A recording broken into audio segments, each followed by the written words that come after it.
pensami sempre, sai, e il tempo passerà. Sei la vita mia, amore, amore mio, quanta nostalgia, un anno nel secolo, senza te tornerò, pensami sempre, sai, tornerò.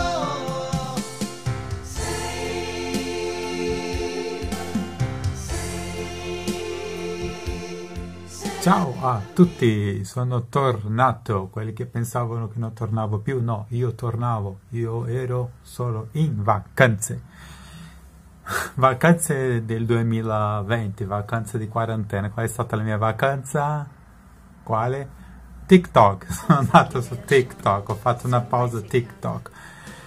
È molto interessante quello sistema, perché una volta che stai sul TikTok è come che tutto diventa vecchio, il YouTube, il Facebook e tutto, ma è per un solo motivo, è perché il TikTok è nuovo, il TikTok ancora ha tutta quella ingenuità di prima, perché anche Facebook, anche YouTube e tutte le altre piattaforme quando sono iniziate anche erano popolari. Ma dopo quando cominciano a controllare, a fare le sospensioni, la parte commerciale, la pubblicità, a dire questo sì, questo no, diventano noiose e per quello TikTok adesso ha tutta questa popolarità perché è nuovo, così la gente ancora scrive naturalmente, è un piacere stare perché hai contatto con la gente, vedi le cose normali che non sta avendo l'opportunità di vedere adesso con questo caos. Bene, io sono stato occupato col TikTok, ho anche imparato come si usa, ho fatto tante post, ho imparato per esempio che ti devi sistemare i capelli per esempio quando parli, per quello mi sono finendo da sistemare qua, perché TikTok spiega per quelli giovani che vogliono fare questi video. Ho visto tante video educativi che ti spiegano che devi fare due cose allo stesso tempo, che se tu ti sistemi così la gente ti guarda di più, hai più attenzione, cose nuove che uno impara. Se è vero o non è, non lo so, ma bene. Ha anche altre questioni che sono stato molto occupato e per conto delle elezioni americane. Donald Trump. Quelli che mi conoscono sanno che io sono un ammiratore del nostro amico Donald Trump. Io vengo dagli Stati Uniti, ho un'azienda in America, lavoro negli Stati Uniti, ho girato tutta l'America, ho tanti amici negli Stati Uniti, io sono un ammiratore dell'America. E bene, anche loro hanno problemi, io direi non anche loro, i problemi viene da loro, così io sono in contatto diretto con il Partito Repubblicano. Io sono uno dei primi sostenitori del partito di Donald Trump negli Stati Uniti e anche in Europa, per quello sono anche stato sulle notizie e tutto, io sono stato un po' famoso, 4 anni fa quando lui è stato eletto, perché io ero una delle poche persone in Europa che faceva il suo appoggio pubblicamente. Adesso per quello il cappello qua di Donald Trump e vediamo come vanno le elezioni là. Bene, io non ho nessuna notizia buona, notizie tutte cattive, per quello è meglio non dire nulla perché davvero non c'è niente nuovo. È un anno che Dio santo, le cose vanno molto molto molto piano e io sono abituato a una cosa più leggera, alla leggerezza. Va bene, aspettiamo che quando inizierà con tutto. Io mi sono a preparare quando inizia la rivoluzione, che sembra che abbiamo bisogno di una rivoluzione per questa rinascita.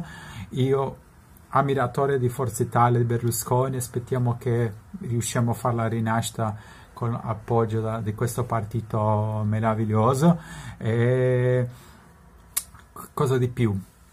In attesa, guarda il mio canale lì, ho visto che non ho fatto niente molto logico, ci sono altre cose che ho messo su TikTok e quello, ma a livello di numero di gente che mi vede è tantissimo. Questa settimana più di 10.000 persone hanno visto i miei messaggi, la gran maggior parte sono messaggi in inglese per il mercato americano, che sono a lavorare lì per sostenere a Donald Trump, che aspettiamo lui sia rieletto.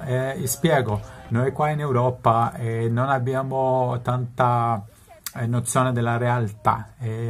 L'Europa, ti spiego, il paese più ricco del mondo è gli Stati Uniti, così, e anche il potere militare è anche peggio, è tipo metà del potere. L'Italia è il paese più popolare, il paese più conosciuto, il paese più amato, e l'America è il più poderoso. Ma l'Italia è un paese importantissimo anche, ma non ha il potere del nostro amico Stati Uniti. Bene, loro hanno due divisioni, tanti italiani non lo sanno, ma in America è divisa in due gruppi, il gruppo democrata e il gruppo repubblicano. Il gruppo democrata sono i socialisti, e hanno avuto, direi che tra tanti anni erano stati molto collegati, con i repubblicani non c'era tanta divisione, ma in altre epoche nella storia sì, tipo 200 anni fa loro erano gli schiavisti e i repubblicani erano quelli che volevano la libertà degli schiavi. I democrati erano quelli che volevano gli schiavi. Oggi i democrati sono alleati al partito cinese e al socialismo. Oggi i democratici vogliono rinascere il socialismo in America, al modello cinese. E i repubblicani non vogliono cambiare l'America, vogliono l'America seguire capitalista, libertà, il sogno americano come sempre è stato. Ma i democrati, così oggi il partito democratico in America non è più riconosciuto come partito americano, è un partito che difende gli interessi dei cinesi e anche degli europei. Ma tu pensi, ma come mai degli europei? Bene, cosa è successo? Quando Donald Trump è arrivato al potere, i democrati hanno perso il potere perché Obama era democrata, così loro cosa hanno fatto? Sono trasferiti in Europa come tra l'Irlanda è il grande porto del Partito Democratico, e dopo la Svizzera. Per quale motivo Donald Trump è uscito dalle Nazioni Unite, la Svizzera? Perché le Nazioni Unite oggi è un'istituzione democratica, dal Partito Democratico. Sono due gruppi americani che non si capiscono più tra loro, sono assolutamente divisi, e oggi l'Europa è diventata una piattaforma, abbiamo perso la nostra sovranità, del Partito Democratico americano, che usa l'Europa per attaccare Donald Trump. Si capisce? Per quello tutte le volte che noi europei siamo, ma come mai Salvini non riesce a fare tutto quello che lui deve fare, che gli italiani gli chiedono? Ma chi è questo di Conte? Chi è questo Di Maio? Chi è la Boldrini? Chi è Leo Varadkar in Italia? Chi sono queste persone? Come mai la Merkel è... Bene, tutta questa gente è contrattata dal Partito Democratico americano, e sono finanziate da quel partito, così loro rappresentano e fanno con che l'Europa sia questa piattaforma spettacolare che per fare questa guerra lì americana. Ma noi siamo qua che non abbiamo direttamente niente da fare, ma siamo stati conquistati. Oggi l'Italia non ha più libertà, abbiamo perso la nostra sovranità. È una cosa molto importante che gli italiani dobbiamo capire. Oggi l'Italia sta sotto controllo del partito cinese e del Partito Democratico americano. Chi sono le persone più importanti? Bill Gates, George Soros, tutti quelli sono persone dal Partito Democratico. Si capisce? Così loro usano l'Italia. Come mai il virus viene dalla Cina e dopo l'Italia è stata questa vidriera, questo showroom del virus, e adesso si parla del virus, ma l'Italia, perché l'Italia è stata usata come la piattaforma per dopo stabilire il problema del virus in America, ma il target è l'America, gli Stati Uniti, non è l'Italia. L'Italia è la piattaforma che sta essendo usata, abbiamo perso la nostra sovranità, per quello ho speranza che un giorno riusciremo a avere la nostra sovranità e essere una nazione di nuovo, ma in questo momento non siamo.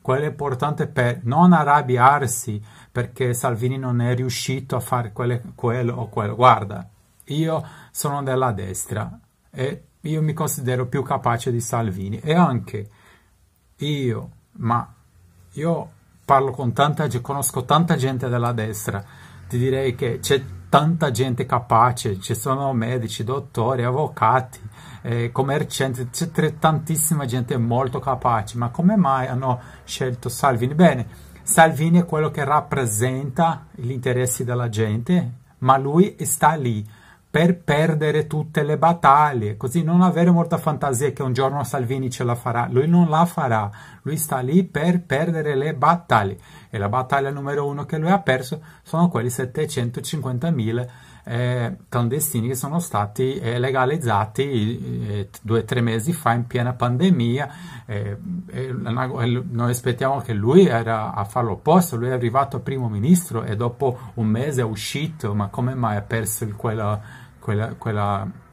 posizione, si capisce? Perché opposizione controllata, lui sta lì per evitare che l'Italia entri in una guerra civile, fare con che gli italiani si sentano rappresentati, che c'è qualche persona lì che rappresenta a lui nel governo, ma lui sta lì per perdere tutte le battaglie, lasciare il dominio qua del Partito Democratico americano. Ha capitato qualche dubbio, scrivere i messaggi e seguiamo qua con le discussioni. Bene, così tutta l'attenzione adesso con le elezioni americane, vediamo se Donald Trump riesce a essere rieletto, perché dopo non so davvero cosa succederà. Diventeremo paesi socialisti senza nessuna libertà, come è la Cina già, come è la California già, come è l'Argentina già, sono paesi che non c'è libertà, la opinione delle gente comune non hanno nessuna importanza. Il mondo sta cambiando molto verso quella direzione del sistema socialista cinese. Questa settimana, per esempio, con tutto il caos, Apple oggi è un'azienda, ma come istituzione è più importante che l'Italia, più ricca che tutta la Repubblica Italiana, l'azienda Apple, per esempio. Ok? Va bene, così seguimi, ci saranno novità, non ho niente concreto, solo queste notizie triste, ma vediamo, io sono a aiutare lì in America.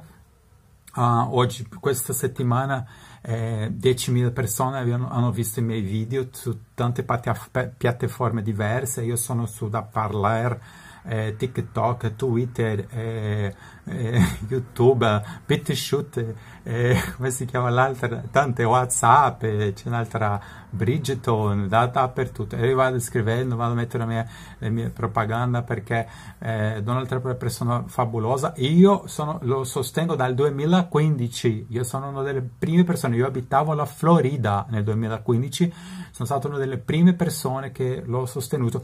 Non sapevo che si trattava di una guerra così importante, pensavo che era una cosa un po' normale, oh, non mi piace questo candidato, no, è guerra, ebbene, finiamo qua questa terza guerra mondiale, e la parte più strana di questa guerra è che non sappiamo bene chi è il nostro nemico, ma sembra che un'associazione mondiale dal Partito Democratico americano e il Partito Comunista Cinese, loro hanno fatto questa associazione, adesso tutto il mondo, no? Adesso siamo a vedere cosa vuole questa gente che non sappiamo bene. Ma attenzione, l'Italia oggi sta senza governo, non ci sta nessun governo genuino, sono stati conquistati, quelli che tu vedi in TV non è un governo rappresentativo, sono gente che tra tantissimi soli sono lì. Di Maio è l'esempio più chiaro. Chi è Di Maio? Chi Di Maio in 2 settimane è il primo ministro dell'Italia, ma come mai il ragazzo non ha... come? Quello non succede senza soldi, ok? Quello non sarebbe possibile senza soldi. Lui parla bene, ha una bella figura e tutto, ma guarda, ma come mai non sei il primo ministro, sei il portavoce, tu parli perché ti dicono cosa da parlare, ma chi è il capo? Il capo è Bill Gates, George Soros del Partito Comunista Cinese. Bill Gates e George Soros del Partito Democratico americano, ok? Bene, altra cosa, la censura. è molto importante, è successo anche questi ultimi settimane. Ci sono dei grossi giudizi dal Donald Trump e del gruppo del Donald Trump del Congresso americano contro le aziende di media. Questo qua che parlo io, Google, anche Google, Apple, Microsoft, tutte queste aziende, Amazon, il maschio più ricco del mondo, George Bezos, tutta questa gente sta interrogata dal Congresso americano per attività criminali, ok? Jeff Bezos di Amazon, per esempio, lui è andato ha fatto queste associazioni con il Partito Comunista Cinese, per esempio, sono illegali, tipo, non è una cosa normale, tipo ci sono grossi problemi in America, così dopo farò altro video a spiegare più in dettaglio, ma guarda il mio canale lì che c'è tanta cosa, va bene? Guarda, un saluto a tutti e aspetto che abbiamo avuto una buona vacanza. Io sono stato ok, io sono molto più agitato di questo, io faccio 1000 cose allo stesso tempo, ma è stato buono anche essere un po' a casa. Penso che neanche il mio primo anno di vita è stato così, ma siamo qua, sono a studiare, a leggere, a imparare nuove cose, a imparare come si fanno i video, abbiamo dei progetti. Io ho un progetto molto bello che è un reality show che sarà in una casa dove ci saranno tanti programmi allo stesso tempo e siamo con le trattative negli Stati Uniti di farlo negli Stati Uniti. Ma forse dopo facciamo una versione anche in Italia, che sarà bellissima, ok? È un reality show dove si parla di politica, si c'è talk show, c'è un po' di tutto insieme, si seguono le regole del Covid. Siamo qua, stiamo lavorando, ok? Bene, buon ritorno alle attività. Se è a casa o non è a casa, ci sono tante altre cose da parlare di come sopravvivere stando così tanto tempo a casa. La parte più bella, o forse l'unica parte bella di tutto questo, è che le famiglie sono un po' più chiuse adesso, più unite. Quello è bello. Io ho visto bambini di adolescenti, sai, perché il mondo stava troppo sconetto, la gente non stava molto connettata, così tante famiglie la casa era solo il pit stop dove uno va, entra, esce, sale, esce, si saluta, ciao, tutto bene, va via. Io anch'io l'ho avuto a casa mia anche questi tempi, e adesso con tutti a casa, con i genitori che devono insegnare ai bambini e tutto quello, al finale saremo famiglie più forti, quello sarà la nostra salvazione per la rinascita. Adesso finisco con questo bella canzone di Santo California, Tornerò, pensami sempre, ok? Bellissima canzone. Ricominciare insieme, va bene? Un saluto, ciao. Voglio tanto bene, il tempo vola, aspettami, tornerò, pensami sempre, sai, e il tempo passerà.